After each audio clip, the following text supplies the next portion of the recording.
네, 이 시간 하나님께서 주시는 말씀 보겠습니다. 사도행전 17장 1절에서 9절 말씀입니다. 사도행전 17장 1절에서 9절 말씀 제가 읽겠습니다. 바울 일행은 암비볼리와 아볼로니아를 거쳐서 데살로니가에 이르렀다. 거기에는 유대 사람의 회당이 있었다. 바울은 자기 관례대로 회당으로 그들을 찾아가서 새 안식일에 걸쳐 성경을 가지고 그들과 토론하였다. 그는 그리스도께서 반드시 고난을 당하시고 죽은 사람들 가운데서 살아나셔야 한다는 것을 해석하고 증명하면서 내가 여러분에게 전하고 있는 예수가 바로 그 그리스도이십니다 하고 말하였다. 그들 가운데 몇몇 사람이 승복하여 바울과 실라를 따르고 또 많은 경건한 그리스 사람들과 적지 않은 귀부인들이 그렇게 하였다. 그러나 유대 사람들은 시기하여 거리의 불량배들을 끌어 모아다가 패거리를 지어서 시내의 소요를 일으키고 야손의 집을 습격하였다. 그리고 바울 일행을 끌어다가 군중 앞에 세우려고 찾았다. 그러나 그들을 찾지 못하고 야손과 신도 몇 사람을 시청 관원에게 끌고 가서 큰 소리로 외쳤다. 세상을 소란하게 한 그 사람들이 여기에도 나타났습니다. 그런데 야손이 그들을 영접하였습니다. 그 사람들은 모두 예수라는 또 다른 왕이 있다고 말하면서 황제의 명령을 거슬러 행동을 합니다. 군중과 시청 관원들이 이 말을 듣고 소동하였다. 그러나 시청 관원들은 야손과 그 밖의 사람들에게 보석금을 받고 놓아 주었다. 아멘. 하나님의 말씀입니다. 네, 1만 시간의 법칙이라는 게 있습니다. 2008년도에 나온 책에 이 내용이 소개되어 있어서 굉장히 많이 사람들이 이렇게 얘기를 했죠. 이 법칙에 대해서. 무슨 얘기냐면 어떤 일이든지 그 분야의 전문가가 되기 위해서는 한 1만 시간의 노력이 필요하다는 거예요. 그래서 1만 시간이라고 하면 하루에 3시간, 일주일에 한 20시간 정도 되는 것을 10년 정도 하면 그 분야의 전문가가 된다는 이야기가 그게 1만 시간의 법칙이거든요. 그래서 이게 우리가 자녀들한테 아주 잔소리하는 얘기로 아주 좋은 명분이 됐습니다. 1만 시간 해야 된다. 그래서 하루에 3시간씩 10년만 영어하면 세상에 영어 못할 사람 없다. 우리가 이런 식으로 우리가 자녀들한테 이렇게 잔소리하는 일에 사용했던 얘기입니다. 최근에 발전된 연구는 꼭 그렇지 않다. 1만 시간 공차한다고 다 호나우두나 메시 되는 거 아니다. 그러니까 뭐 꼭 1만 시간 한다고 다 되는 건 아니라고 하기도 합니다. 그런데 여러분, 어떤 일을 우리가 이루려면 그만큼의 시간과 노력이 필요한 것은 뭐 간과할 수 없는 중요한 사실이지요. 요새 올 추석에 대해서 이야기할 때 아프면 안 된다 그런 얘기 많이 들으셨죠? 응급실이 가기가 쉽지가 않기 때문에 밥도 조금 먹고 아프지 말고 어디 멀리 가지 말고 벌초도 가지 말고 벌에 쏘여도 안 되고 이런 얘기들 하지 않습니까? 그러면서 이제 자주 나오는 이야기가 의료 대란 때문에 회자되는 이야기가 의사가 되려면 얼마나 시간이 걸리는가 그런 이야기들 합니다. 여러분, 의사 되려면 시간이 얼마나 걸릴까요? 일단 의대에 들어가야겠죠. 의대가 다른 학교랑 달리 좀 길잖아요. 그래서 예과 2년, 본과 4년, 그래서 6년 공부를 해야죠. 그렇게 6년 공부하고 나면 의사 자격 시험을 붙을 수 있습니다. 그래서 자격 시험에 붙으면 이제 의사 면허를 가지게 되죠. 그때부터 이제 의사 선생님이시기는 한데, 또 특별하게 이런 분들을 이제 일반의라고 하고, 특별히 전문적인 영역에 있어서 더 이렇게 전공을 살리시려면 이제 전문의를 받으셔야 되는데, 그러려면 이제 대학병원에서 인턴 1년, 레지던트 4년 뭐 이렇게 하셔야 또 전문의를 시험을 볼 수 있고 그 시험에 합격해야 전문의가 됩니다. 그러니까 뭐 전문의가 되려면 10년 이상의 세월을 동안 이렇게 공부를 해야 될 수 있는 거죠. 목사가 되는 데는 시간이 얼마나 걸릴까요? 목사. 요새 단기 속성이 굉장히 많아가지고, 목사가 이제 단기 속성 과정으로 되는 방법들이 많이 있는데, 저희 교단, 제가 있는 감리교를 기준으로 하면 신학교 4년, 또 신대원 2년, 또 수련목 과정 3년 해야, 그래야 목사가 될 수 있습니다. 그러니까 보통 한 9년 정도, 이제 안 빠지고 잘 가도 한 9년 정도의 시간이 걸리죠. 장로님 되려면 얼마나 걸리는지 아세요? 세례받고 2년이 지나야 집사가 될 수 있습니다. 집사가 되고 나서 5년이 지나야 권사가 될 수 있고요. 권사로 5년이 지나야 이제 장로님이 되실 수 있어요. 이게 기본적인 자격이죠. 다 되는 게 아니고 기본적인 자격이 그렇습니다. 제가 왜 이런 얘기를 하냐면 오늘 우리 교우들과 나누고 싶은 질문은 이런 거예요. 그러면 진짜 그리스도인, 예수를 위하여 목숨도 바칠 수 있는 그런 그리스도인이 되려면 얼마만큼의 시간이 필요할까요? 또 교회가 정말 하나님 앞에 칭찬받는 교회로 세워지려면 얼마만큼의 시간이 필요하다고 생각하십니까? 제가 어렸을 때 생각을 해보면 그냥 대체로 어른들은 다 믿음이 좋다고 생각을 했어요. 저희 가정은 모든 친척이 다 예수 믿는 가정입니다. 그래서 추석이나 설에 모이면 다 같이 예배 드리는 게 일상이었거든요. 그러면 이제 큰아버지가 제일 어른이 되셔서 예배를 인도하시는데, 그때 뭐 큰아버지, 작은아버지, 뭐 우리 가족들 중에 뭐 할아버지나 할머니가 있으면 다 믿음 좋으신 분들이라고 그렇게 생각을 했죠. 근데 제가 목회를 하면서 보니까 나이가 든다고 신앙의 횟수가 늘어난다고 다 믿음이 좋은 건 아니에요. 우리 청소년들, 여기 앞에 있는 우리 청소년들은 이렇게 생각합니다. 지금 내가 별로 믿음이 안 좋은 것 같아요. 내가 진짜 예수님을 믿는지 안 믿는지도 잘 모르겠어요. 그러나 그렇게 심각하지 않아요. 그걸 심각하게 여기지 않습니다. 왜냐하면 나도 나이가 들면, 내 부모님 정도의 나이가 되면 그때는 나도 믿음이 좋을 것이다, 이런 막연한 기대를 가지고 있습니다. 그런데 믿음의 연수가 그 믿음의 질과 비례하지 않습니다. 그가 얼마나 오래 신앙생활을 했는지 이게 차츰차츰 신앙도 더 좋아지는 게 아니에요. 오늘 말씀이 바로 그 증거입니다. 바울이 마케도니아에 와서 이제 사역을 하게 됐죠. 처음으로 갔던 도시가 빌립보였어요. 빌립보에서는 하나님의 역사가 많았습니다. 우리가 지난주에 그 말씀을 나누었는데, 이제 빌립보를 떠나서 다음으로 갔던 도시가 데살로니가라는 곳이에요. 데살로니가는 마게도니아의 중심입니다. 제일 큰 도시예요. 지금도 그래요. 지금도 그리스 북쪽을 마게도니아라고 하고 남쪽을 아가야 지방이라고 하거든요. 아가야에서 제일 큰 도시는 아테네입니다. 지금 그리스의 수도죠. 두 번째로 큰 도시는 데살로니가예요. 그리스에서 두 번째로 큰 도시가. 그러니까 이 데살로니가가 훨씬 큰 도시였어요. 확실히 데살로니가는 큰 도시답게 빌립보와는 다른 게 있었어요. 바울이 빌립보에 처음 갔는데 빌립보에는 유대인들이 모이는 회당이 없었습니다. 그래서 안식일이 되었는데도 예배 드릴 데가 없어가지고 기도할 곳이 없어서 성 밖으로 나가서 찾다가 그 물가에서, 냇가에서 루디아라는 여자를 만나서 복음을 전하게 되죠. 그리고 전도의 문이 열렸는데, 데살로니가는 딱 도착하자마자 유대인들이 모이는 회당이 있었어요. 큰 도시니까 거기 유대인들이 있어서 바울이 늘 하던 대로 먼저 그 회당에 들어가서 복음을 전했습니다.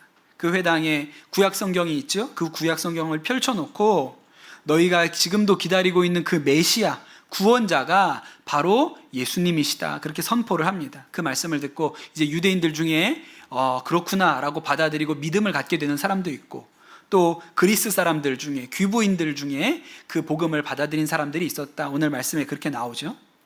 그런데 유대인들이 많은 지역에서 복음을 전하면 유대인들 중에 복음을 받아들이는 사람도 있지만 받아들이지 않는 사람들도 늘 있어요. 그리고 그런 사람들은 아주 극렬한 반대자가 되죠. 이 바울이 와서 복음 전해서 많은 사람들이 바울이 전한 복음을 따라가니까 그 유대인들 마음에 시기심이 들었어요. 우리가 이러다가 사람들 다 놓치겠네, 다 뺏기겠네, 이런 생각이 들었죠. 그래서 이 사람들이 바울을 괴롭게 하기 위해서 불량배들을 모아가지고 그 도시에서 소동을 일으킵니다. 바울이 야손이라는 사람 집에 머물고 있다는 얘기를 들은 거예요. 그래서 야손의 집으로 바울을 잡으러 갔어요. 막 손에 몽둥이를 들고 불량배들이 잔뜩 이 야손의 집으로 갔습니다. 그런데 가니까 바울은 없는 거예요. 미리 그 소식을 들었는지 바울이 먼저 몸을 피했어요. 그 자리에 없었습니다. 그래서 야손에게 바울을 내놓으라고 해도 야손이 바울이 어디 있는지 말하지 않고, 그러니까 이 사람들이 막 화가 나가지고 야손을 시청으로 끌고 갑니다. 그래서 관리들 앞에 이 야손과 그 예수 믿게 된 몇 사람들을 세워놓고 이 사람들이 황제의 명령을 거슬러서 다른 왕이 있다고 전한다, 나쁜 사람들이다, 질서를 어지럽히는 자들이다, 이렇게 고발하지요. 그런데 다행히도 이 관원들이 이렇게 이 선동에 휘말리지 않고 주의 깊게 살펴본 것 같아요. 그리고 나서 이 야손, 잡혀온 야손에게 보석금을 받고 돈을 받고 그냥 풀어줍니다. 그 얘기가 오늘 말씀에 나오는 얘기예요. 여러분, 이 야손이라는 사람이 바울을 집에 묵게 한 일 때문에, 바울을 영접한 일 때문에 어려운 일을 당했잖아요. 그런데 여러분, 이 야손이 예수님 믿은 지 며칠이나 되었을 것 같습니까? 때려 맞추지 마시고 성경을 잘 읽어보면 나와요. 그냥 아무거나 보름? 이렇게 하지 마시고 성경을 잘 읽어보세요. 며칠이나 되었을 것 같아요? 2절에 나오는데, 2절에 뭐라고 나오냐면, 바울은 자기 관례대로 회당으로 그들을 찾아가서 새 안식일에 걸쳐 성경을 가지고 그들과 토론하였다, 이렇게 나와요. 그러니까 바울이 데살로니가에 와서 복음 전하는 게 며칠 됐어요? 3주, 새 안식일. 그러니까 길게 잡아도 4주가 넘지 않죠. 새 안식일이 3번 돌아왔으니까 제일 길게 잡으면 4주고 짧게 잡으면 3주인 거예요. 그러니 여러분, 이 야손이 예수 믿은 지 얼마 됐습니까? 3주에서 4주. 예, 한 달이 안 된 거예요. 성경을 읽어보면 바울이 어떤 도시에 가서 복음을 전하고 그 도시에 얼마간 머물렀는지 기록이 나오는 데가 있습니다. 예를 들어서 이제 이 데살로니가를 떠나서 고린도로 가는데, 고린도에서는 1년 6개월 동안 머물렀다고 성경이 기록하거든요. 그리고 3차 전도여행 가서 에베소에서는 3년을 머무릅니다. 꽤 오래 있었죠. 근데 데살로니가는 진짜 짧은 거예요. 고작 3 내지 4주를 머무른 거예요. 한 달 정도요. 그럴 수밖에 없는 게 하도 드세게 이 사람들이 난리를 치니까 더 오래 있고 싶어도 있을 수가 없는 형편이었습니다. 그런데 여러분, 한번 생각해 보세요. 이제 예수 믿은 지 3주 된 야손이 바울을 숨겨주었다는 이유로 사람들에게 끌려가서 고초를 당하고 모함을 당하고 보석금을 내고 풀려 나왔어요. 야손 어떻게 됐을까요? 이건 성경에 안 나오니까 그냥 여러분 때려 맞추세요. 야손 어떻게 됐을까요? 여러분, 흔히 이렇게 생각을 하면서, 어려운 것도 아니에요. 어떤 사람이 새가족 등록했습니다. 교회 한 번도 나가본 적 없고 예수님도 몰라요. 그래서 새가족 이제 양육을 받기 시작했는데, 원래는 우리 10주 해야 되는데 제가 확 50% DC 해가지고 우리 5주만 하잖아요. 예, 5주만 한단 말이에요. 그런데 3주쯤 됐는데 교회 주차장에 주차하다가 접촉사고가 났다, 이런 얘기를 들었다고 여러분 생각해 보세요. 그럼 무슨 생각 들까요? 이 사람 교회 안 나오는 거 아니야? 시험 들어가지고 주차할 데가 없어가지고 밖에다가 세웠다가 딱지 끊었다고, 교회 온 지 3주 됐는데. 그럼 뭐라고 생각할까요? 이 사람 교회 안 나오면 어떡하지? 믿음 다 실족하겠다, 이런 생각을 우리가 하지 않겠습니까? 그렇죠. 3주 됐는데. 그런데 이 야손이 사람들한테 끌려가가지고 모욕을 당하고 보석금까지 치르고 나서 풀려 나왔습니다. 그러면 나 이제 교회 안 다녀. 나 괜히 거기 괜히 바울 우리 집에다가 재워줬다가 이게 무슨 봉변이야. 나 이제 교회 안 다녀. 이럴까봐 걱정이 되지 않겠어요? 야손이 어떻게 했을까요? 사도행전에는 안 나옵니다. 그런데 데살로니가 전서를 보면 힌트가 있어요. 데살로니가 전서는 바울이 하도 데살로니가에서 짧게 있다가 떠나고 나니까 좀 미안하기도 하고 안타깝기도 해서 그 데살로니가 교회에다가 보낸 편지가 데살로니가 전서거든요. 거기 이렇게 나옵니다.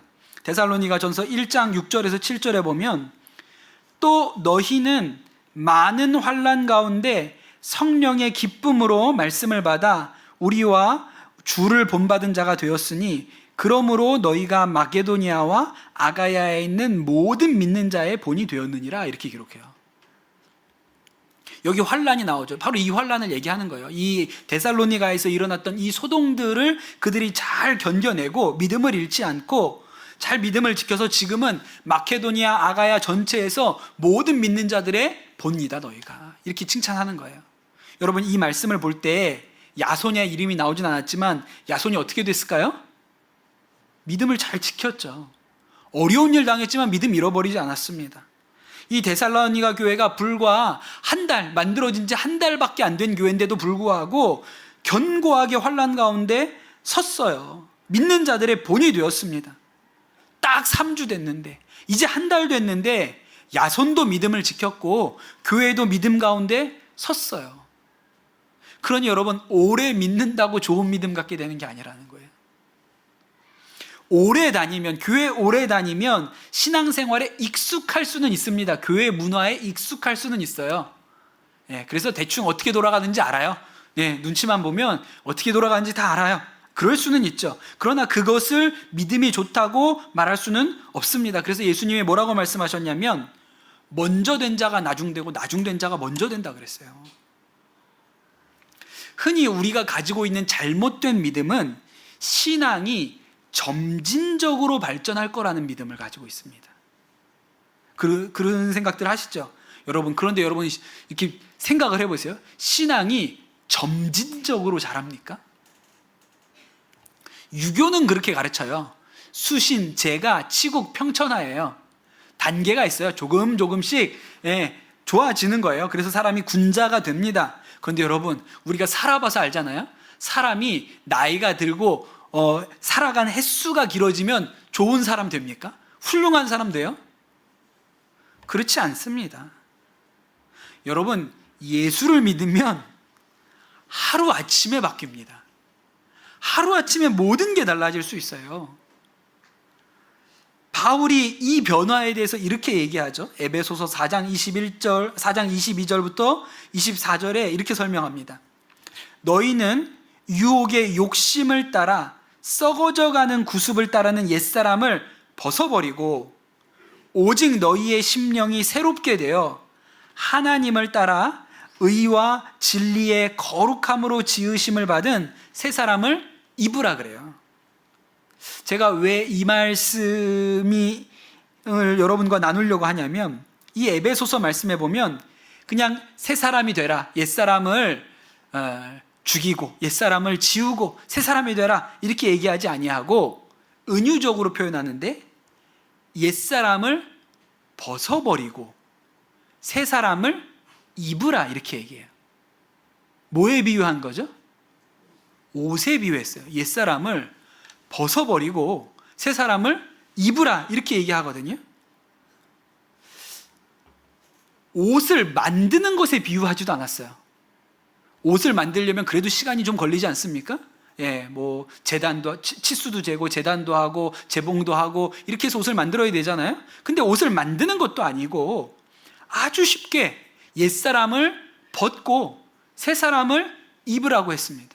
여러분, 옷 벗고 옷 입는데 얼마나 걸립니까? 그냥 한순간에 할 수 있는 거잖아요. 그게 뭐 오래 걸릴 일이 아니에요.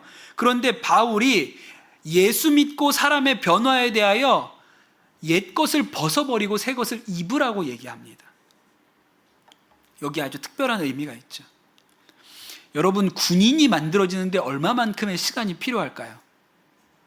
여러분, 군인이 만들어지는 데는 목사나 의사가 만들어지는 것만큼 시간이 걸리지 않습니다.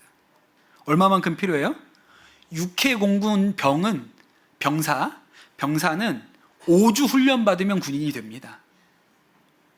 다만 해병대는 6주가 걸립니다. 왜? 우린 특별하니까. 우리는 니네 5주 받을 때 1주 더 받아. 이래야 돼요. 저는 그 군목으로 장교로 군 생활을 했잖아요. 13주 훈련 받았거든요. 길게 받았죠. 13주면 근데 목사 되는 거에 비하면 훨씬 짧지 않습니까? 여러분, 5주, 6주면 군인이 돼요. 그런데 실제로 군대에서 보면 5주, 6주도 안 걸립니다. 이제 논산훈련소, 육군 가면 이제 논산훈련소 다 가잖아요. 논산훈련소 가면 이제 부모님들, 가족들이 다 따라와가지고 이제 아들하고 인사하고 그래 잘 갔다 몸 건강해. 그리고 나서 이제 입소식을 하죠. 그때 이제 부모님께 인사드리십시오. 그러고 인사하고 이제 가족들, 부모님들은 다 부대 밖으로 이동하시기 바랍니다. 딱 이제 방송이 나오고 부모님과 가족들이 다 나갑니다. 그때부터 분위기가 바뀝니다. 그 전까지는 점잖게 얘기했거든요. 다 나가고 나면 뛰어 이 새끼들아. 막 그러면서 읽자 막 육두 문자가 막 나오기 시작하죠. 순식간에 돌변해요. 그리고 제일 먼저 하는 일이 뭐예요? 옷을 나눠줍니다. 군복을 나눠주고 생활관에 가가지고 입고 온 사복을 박스에다가 다 담게 하고 군복을 입고 다시 모이라고 해요. 그럼 어떻게 될까요? 그럼 군인이 됩니다. 입고 온 옷을 벗고 군복을 입으면 군인이 돼요. 단지 옷 하나를 갈아입었을 뿐인데 모든 것이 달라지죠. 그 걸음걸이며 행동이며 말투까지 생각도 바뀝니다. 머릿속에 딱 한 가지 생각이 들어요. 어떻게 해야 여기서 살아나갈 수 있을까? 갑자기 배가 고프고 식당에 가면 평소에 밥 먹는 양의 2배씩 먹게 됩니다. 아무 흙바닥이나 털썩 주저앉을 수 있고, 흙바닥이 아니라 진흙탕에 엎드리라고 해도 군복만 입고 있으면 돼요. 그냥 이 옷 입고는 못하거든요. 근데 군복 입고는 됩니다. 단지 옷이 바뀌었을 뿐인데 이 사람의 태도나 행동이 모든 게 바뀌어요. 왜냐하면 그 옷에 합당한 행동이 있기 때문에 그렇습니다. 그런데 여러분, 세상에서 옷을 갈아입는 것만으로도 삶이 바뀌는 역사가 일어나는데, 오늘 말씀을 보면 옛사람을 벗어버리고 새 사람을 입으라, 이 말은 새 옷을 입듯이 새 마음을 받으라, 이 말이거든요. 23절에 에베소서에 나오죠. 오직 너희의 심령이 새롭게 돼요. 그럼 여러분, 사람은 마음만 바뀌면 다 바뀐 거잖아요.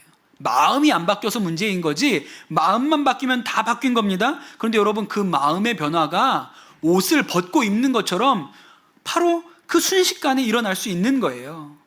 어떻게 하면 마음이 바뀝니까? 여러분, 우리가 옛사람을 벗어버리고 새 사람을 입었는데 그 새 옷이 공짜로 받았어요. 제가 해군에 훈련 받으러 갔거든요. 장교 훈련을 이제 해군에 가서 받으러 해군에 갔는데, 갔더니 또 옷을 주더라고요. 근데 받은 옷을 세보니까 10몇 벌을 받았어요. 옷이 어마어마하게 많습니다. 그래서 난 군대 가가지고, 야, 부자 됐다 진짜. 별의별 옷을 다 받는구나. 뭐 추리닝부터 정복, 뭐 하여튼 별의별 옷들을 다 받았어요. 근데 다 그게 공짜거든요. 근데 여러분, 우리가 예수 그리스도에게 받은 새 옷도 공짜예요. 거저 받았습니다. 그런데 여러분, 그 옷이 공짜라서 공짜가 아니고 하나님 편에서 값을 지불했기 때문에 공짜인 거예요. 예수 그리스도의 핏값으로 우리한테 새 옷을 입히셨거든요. 그러니 이 예수님이 입혀주신 새 옷이 그냥 거저 주는 옷이 아니고 너무 값비싼 옷인데, 예수 그리스도의 핏값으로 지음받은 값비싼 옷인데 우리는 그 옷을 공짜로 받아 입었어요. 그러니 여러분, 그 옷이 얼마나 명품인 줄 알아야 돼요. 군복 입고는 진창에 뒹굴 수 있지만 여러분, 정말 명품 수백만 원짜리 양복 입고 누가 진창에 뒹굽니까? 누가 땅바닥에 앉아요? 그런데 여러분, 예수 그리스도의 핏값으로 새 옷을 입었으니, 이 귀한 옷을 내가 입었는데 합당하게 살아야지. 구기지 말고, 더러운 거 묻히지 말고, 괜히 새 옷 입고 짬뽕 먹으러 가가지고 국물 튀기지 말고 깨끗하게 잘 입어야지. 그러니까 옷만 바뀌어도 사람이 바뀌죠. 그 옷이 얼마나 귀한 옷인지 아니까요. 예수님께서 십자가에 달리실 때 양옆에 강도가 같이 매달려 있었습니다. 한 강도는 예수님을 막 욕했죠. 그런데 반대쪽에 있는 강도는 달랐어요. 욕하는 강도를 꾸짖었습니다. 우리가 잘못한 것 때문에 벌 받는 게 맞지만 저분은 죄가 없어. 그리고 예수님께 말하죠. 당신의 나라에 임하실 때에 나를 기억해 주십시오. 그렇게 얘기했더니 예수님이 그 강도에게 오늘 네가 나와 함께 낙원에 있을 것이다, 그렇게 얘기합니다.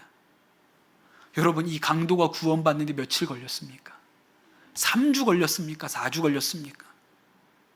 그냥 그 순간에 이 강도가 저 십자가에 달린 예수님이 하나님의 아들이요 구원자라는 걸 마음으로 받아들였던 그 순간에 그 강도가 바뀐 거예요. 강도에서 하나님의 자녀로 그의 신분이 바뀌어지는 것이죠.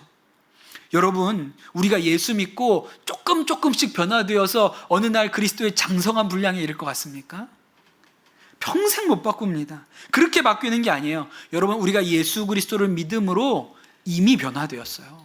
이미 새 옷을 입었어요. 옛사람은 이미 벗어버렸고 새 옷을 입은 것입니다. 한 번에 바뀐 것이죠. 그러니 야손이 예수 믿은 지 3주 만에 그렇게 모욕을 당하고 위기를 당하고 어려움을 겪었지만 믿음을 지켰다는 이 얘기가 전혀 이상할 게 없어요. 하루면 되는데, 5분이면 되는데, 이게 하나님의 말씀의 능력이니까요. 서기 316년, 아직도 기독교가 로마 제국에 의해서 박해받던 시절이었습니다. 그때 로마의 리키니우스라는 황제가 갑바도기아 지역, 터키에 있는 갑바도기아 지역에 있는 모든 그리스도인들은 신앙을 버리라 명령을 합니다. 그 갑바도기아의 세바스테라는 곳에 로마 군대가 주둔하고 있는데 그 로마 군인 중에 40명이 그리스도인이었어요. 그리고 이 그리스도인들도 로마 군인이니까 배교하라, 너희가 기독교를 버리라, 그렇게 명령을 받습니다. 그러나 이 40명의 그리스도인은 예수님을 버릴 마음이 없었습니다. 그래서 이들을 배교하게 하기 위해서 고문을 하는데 한겨울에 얼음장같이 차가운 물 속에 집어넣었어요. 그리고 너희가 예수님을 버리면, 배교하면, 기독교인이 아니라고 하면 건져주겠다. 그리고 그 차가운 물 옆에 불을 피워놓고 거기에다가 따뜻한 물을 담아놓은 욕조를 만들어 놓고 너네가 예수님을 믿지 않겠다고만 하면 당장이라도 이 따뜻한 물에 몸을 녹일 수가 있다, 이렇게 유혹을 하죠. 40명의 병사가 덜덜 떨면서 물속에서 추위를 견뎠습니다. 그런데 병사 하나가 도저히 그 추위를 견디지 못하고 죽음을 두려워해서 뛰쳐나와서 그 욕조 안으로 뛰어들어가요. 그런데 너무 급격한 온도차가 몸에 생기는 바람에 그 자리에서 심장마비로 죽습니다. 그리고 사람들이 깜짝 놀라서 웅성웅성 하지요. 그때 이교도 병사 하나가, 그 로마 군인, 예수님을 모르는 이교도 병사 하나가 졸고 있다가 사람들이 웅성웅성하니까 깬 거예요. 그런데 그가 졸면서 무슨 꿈을 꿨냐면 꿈속에서 천국의 면류관을 받은 39명이 서 있었다는 거예요. 자기가 뭐라고 생각했냐면 왜 40명 아니지? 분명히 지금 저 물속에 들어가 있는 사람이 40명인데 왜 39명만 있지? 이 생각을 하고 있는데 사람들이 웅성웅성해서 깬 거예요. 그리고 이 사람이 생각합니다. 영원한 게 있구나. 진짜 상 받는 일이 있구나. 이 땅에서 받을 상이 아니라 진짜 영원한 생명의 면류관이 있구나 라는 것이 그 순간 깨달아져서 나도 그리스도인입니다 라고 그 차가운 물에 뛰어듭니다. 그리고 40명의 군인이 같이 순교해요. 여러분, 그리스도인이 되는데, 예수를 위하여 목숨을 버릴 그리스도인이 되는데 얼마만큼의 시간이 필요합니까? 여러분, 우리가 영원한 생명의 눈이 열리기만 하면, 예수님께서 우리를 위하여 죽으신, 핏값 주고 사신 이 새 옷의 가치에 눈이 열리기만 하면 3주, 4주가 아니라 오늘 이 자리에서 변화가 일어나는 것이죠. 마음이 새롭게 되는 것입니다. 여러분, 교회를 5년, 10년, 20년, 30년을 다녔는데 그 눈이 열리지 않으면 아직 우리는 믿음에서 한 걸음 나아가지 않았지만 오늘 우리의 눈이 열려서 영원한 것이 무엇인지, 우리를 위하여 죽으신 예수 그리스도의 십자가의 무게가 무엇인지 깨달아 알면 오늘 우리에게 새 마음이 부어집니다. 새 삶이 사라집니다. 새 역사가 일어나게 되는 것이죠.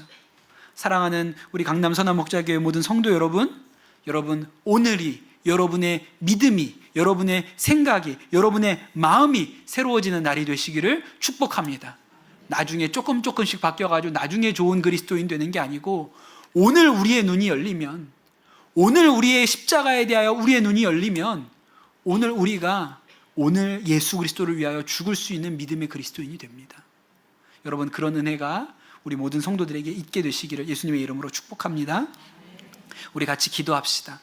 이 시간 기도하실 때 주님, 내가 5년, 10년, 20년, 30년 예수를 믿었는데도 불구하고 내 안에 진짜 믿음이 없는 것 같습니까? 주여 하나님, 오늘 내 마음이 새로워지는 역사가 있게 하여 주옵소서. 예수 그리스도의 십자가의 은혜와 그 능력에 눈이 열리게 하여 주시고 영원한 생명의 눈이 열리게 하여 주시옵소서. 그리하여 오늘 우리에게 새 마음, 새 능력, 새 삶이 우리가 받는 은혜의 역사가 있게 하여 주시옵소서. 이 시간 우리 합심해서 기도하도록 하겠습니다. 기도합시다. 하나님, 데살로니가 교회가 그들이 믿음을 가진 지 불과 한 달밖에 되지 않은 이 교회가 시험을 이기고 환난을 이기고 믿음을 지키는 교회가 되었다는 말씀을 우리가 들었습니다. 하나님, 우리가 그동안 믿어온 연수를 자랑하지 아니하고 새롭게 된 우리의 심령을 자랑할 수 있는 은혜가 우리 성도들에게 있게 하여 주시옵소서. 오늘 우리의 눈이 열리게 도와주시고 오늘 우리에게 예수 그리스도를 위하여 목숨도 드릴 수 있는 영생의 눈이 하나님 우리 가운데 띄어지게 되기를 소원합니다. 그리하여 하나님, 오늘 이 예배드리고 돌아가는 이 자리가 새 마음을 받고 새 옷을 입고 돌아가는 은혜의 시간이 되게 하여 주시옵소서. 감사합니다. 모든 말씀 예수 그리스도의 이름으로 기도드립니다. 아멘.